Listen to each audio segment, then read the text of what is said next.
Hello, investors. It's Don Vandenbord, Chief Investment Officer with Revere Asset Management. Today is Thursday, February 13th, 5:44 p.m. Eastern Time, coming to you from St. Augustine Beach, Florida, with the Revere Roundup Daily Market Insight video.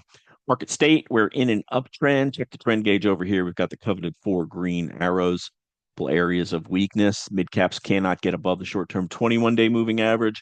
Small and mid caps struggling at their 50-day moving average. Leaders, green, acting well long term, and the market never gets into serious trouble unless the indexes start to break below the 200-day long term average, all of them above that level. So, what happened today? Reciprocal is the word of the day. The market had been struggling on any talk of tariffs out of Trump over the last couple of weeks and was pulling back today despite a strong day as they anticipated his press conference early in the afternoon, as there was supposed to be an announcement on tariffs. But what was announced was a reciprocal tariff. And why is this important? Well, basically, what he said is whatever other countries tariff on our goods, we're going to tariff them on similar goods. This gives business leaders some clarity as it's kind of a policy, and they don't have to guess now what they're going to have to deal with from a tariff standpoint. There had been a bunch of hand wringing from some business leaders saying we don't really know what our costs are going to be because of um, tariffs seem to be a moving target. But after this was announced, the market broke through some resistance levels where it had been struggling on the S&P 500 and the Nasdaq 100, and closed near the highs of the day. Nice day led by leaders. Let's get into it. The 21 over 21. This is not a misprint. Up an average of 5.47%. 16 up, one neutral, four down. We were in two uh, leaders that gapped higher significantly. We'll take a look at those charts. One that gapped down but recovered nicely. That's a great number for the 21 over 21 list. The big eight up an average of 1.93%, all eight up, led by Tesla up 5.8%. RG8, this is our eight growth ETF composite. We developed this in mid 2021 after as a better way to track the overall growth environment, giving us a green light, yellow light, or red light, whether to get into stocks of that size. All eight of them up today, led by the IBD 50, which had a big breakout of 5.1%. S&P 500 up 1.04%. We'll look at the other indexes when we get to their charts. Global 60/40 up 0.9. Great day for our flagship GROTECTION portfolio, up 1.1%. Let's get into the charts. We'll start with the S&P 500. You can see the bears have been saying, well, the S&P's making lower highs. This is a downtrend. Well, it broke above that level today, the most recent two low levels, and closed near the highs of the day. So we can put that to bed. And now has all-time high of 61.28, clearly in its crosshairs. Let's go to the NASDAQ 100. Also broke above these recent top levels and cleared that 533.82 from a few weeks ago. Some nice strength there. You can see the S&P, or sorry, the NASDAQ 100 has been showing relative strength for 3 weeks now. Let's go to the equal weight S&P 500, closed below the 21 yesterday, regained both the 21 and the 50 today.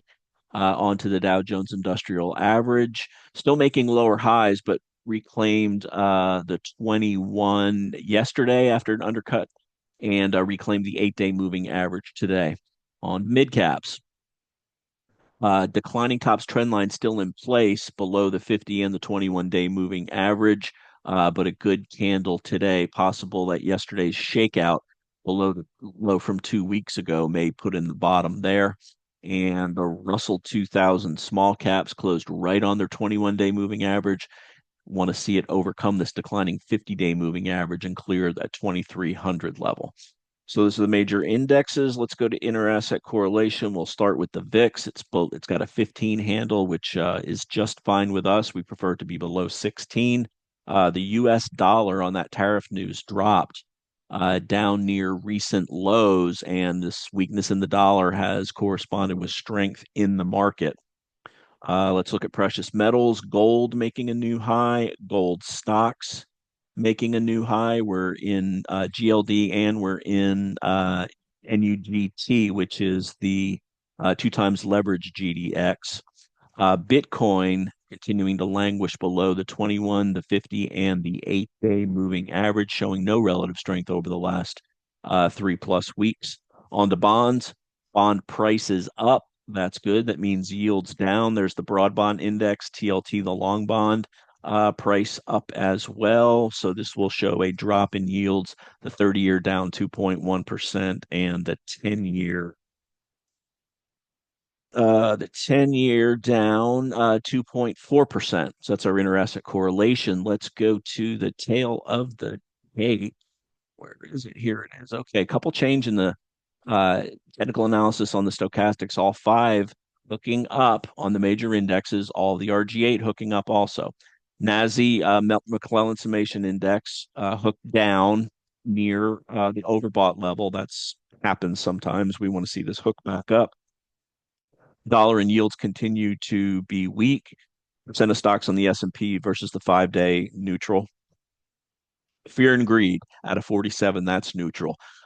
Big news from a sentiment standpoint today. Another drop in bulls on the AAII, down another five. We highlighted AAII in green now because this is a great contrarian index. Retail investors are terrible when it comes to timing the market, and they get scared and fearful at the wrong times. So this being low, while the market is near all-time highs, is a contrarian bullish signal. And here's bears up at 47.3. That's a very high reading for bears. Also great from a contrarian signal. NAIM, this is investment managers, also dropped from last week. That helps out the bulls. That's again, if it gets over 100, that's a pretty reliable secondary indicator for a short-term top if it gets over 100. So some news. PPI was hot. Market didn't care. There's the reciprocal tariff news that I mentioned. We got retail sales tomorrow. Keys for today, 21 and 50 on the S&P. We cleared that, or we're still above it. NASDAQ 100, same above the 21 and the 50. Russell 2000 on the 21, below the 50. PPI reaction was positive. We're still in this 4-week consolidation, 19 days now, near the top of the range now. 4 days above the 8-day moving average, 8 days above the 21-day moving average. And you can see on the levels here, our expectations remain positive, and we broke above the 6,100 resistance level on the S&P and the 530 resistance level on the NASDAQ 100. As far as sectors go, well, S&P ATR down over the last 21 days to 1.08%, and it's falling. Sectors, all 11 of the spider sectors, green. It was a broad rally. FFTY, leading stocks, leading indicator. Dollar weak, as I mentioned, to the downside, just two sectors that I found, ITA, that's aerospace and defense, and uranium. As far as trades go, we trimmed Reddit after hours yesterday for our higher price shares, bought it back when it showed strength today. So net, no real changes to the portfolio. RVAB, Revere Volatility Adjusted Beta 1.49. Rebar, this is Revere Estimated Balance at Risk 5.97. This is what the portfolio would lose if all of our stops would get hit. Bottom line on the day, reciprocal rally. S&P 500 broke above resistance and leaders continuing to act great. Keys for Friday we want to see if we can break all-time highs, but really want to make sure we stay above that 6,100 level, and the 2150-day all-time high on the Qs. Can we achieve that? Russell 2000 against the 21 and the 50-day. We'll keep an eye on that.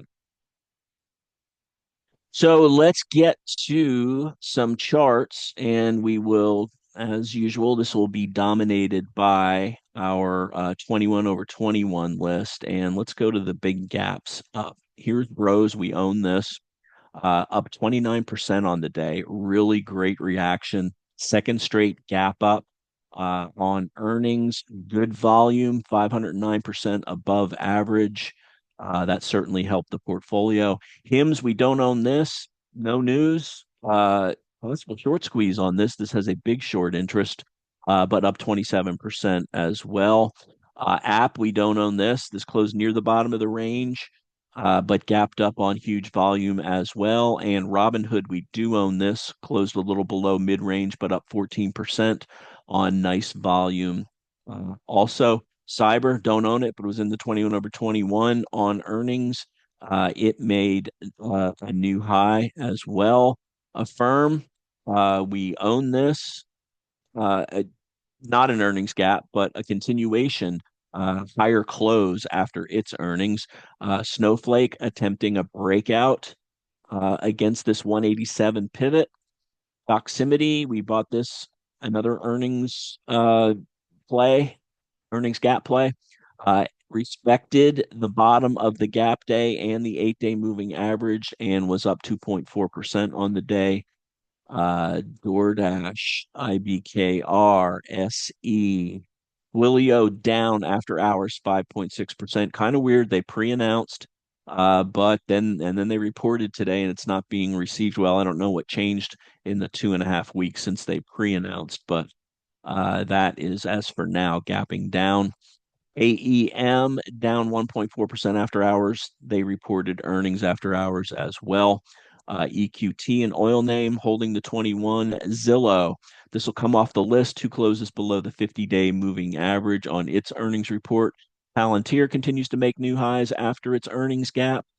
Ava, languishing at the 21. We got stopped on this earlier this week. Howmet, closed near the top of the range on earnings, an undercut and reclaim of the 21. So initially down and then buyers showed up. Always like to see that. We own CEG. It's been tight for about a week and a half. Team tight after its earnings report. TKO, pulling back after making all-time highs the last 2 days. Confluent, we bought this on as an earnings gap yesterday. Nice inside day today, respected the pivot. Upstart, on the other hand, was extremely strong early and had an ugly negative reversal, down 5%, pulling back into the base. And here's Reddit. We cleared out, it was holding the 50-day moving average after hours, but like I said, that brought our recent buy to break even. We sold that and we added the shares back when it cleared back above the 200-day moving average. That's the 21 over 21 list, actually 24 today, because of some that we've added that weren't on the 21, but we added them on gaps this week on their strength. And that's going to wrap it. As always, like to hear from you. The email's don@revereasset.com. The phone's 855 Real Wealth. That's 855 732 5932. You can reach out to my partner, Dan Stewart, dan@revereasset.com. If you're interested in becoming a client, and a reminder that our flagship portfolio, GROTECTION, and its new baby brother, TurboTection, which is more aggressive, dual mandate: grow assets during uptrends, protect them during downtrends. When things are pulling back, we will lighten up, respecting moving averages as we invest above, based on the strength of three time frames, which we discuss in the trend gauge every day, and leading stocks. And if you're interested in this approach, reach out to us. And that's going to wrap it for Thursday, February 13th. This is Don Vandenbord with Revere Asset Management, telling it like it is. Thanks for listening and have a great day.